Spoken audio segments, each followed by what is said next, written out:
Today I'm going to be discussing what is Medabots. For those of you who may not know, Metabots was an anime and is a game series that is mainly popular in Japan. I might be biased, but I genuinely feel like this piece of intellectual property has not reached its full potential by any means. Now to start, the first game was released in Japan in 1997.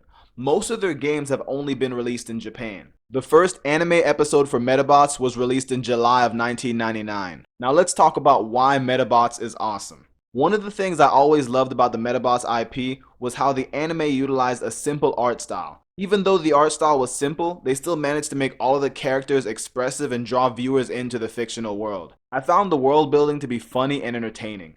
The Metabots anime was one of the main influences in how I created the fictional world of D.A.M Champion. There were other influences, but Metabots was definitely up there. People who are familiar with Metabots will notice the references when they see them. I feel like in a sense, Metabots was ahead of its time in how they had the persona for Metabee, the robot companion for the protagonist, Ikki Tenryo. Metabee was a smart mouth robot with its own desires. This was before we had smart interactive voice technology like Alexa and Siri. Now moving on to the concept of Metabots. Metabots involved adults and children buying human-sized robots and using them to compete in a combat sport. It was basically taking the concept of an action figure to a much higher level. The robots had their own personalities, which were based on a metal chip that functioned as the brain of the robot.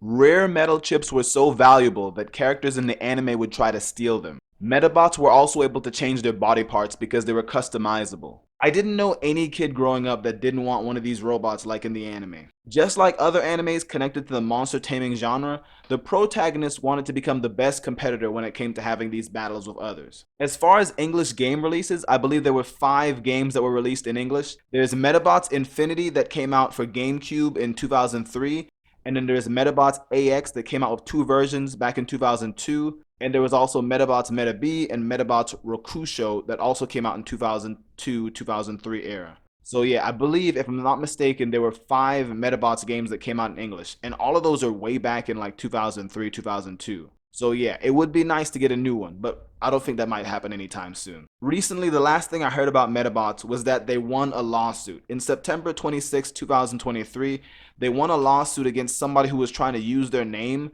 for their NFT Android game that's now called MyBots Royale. It's not made by the same people.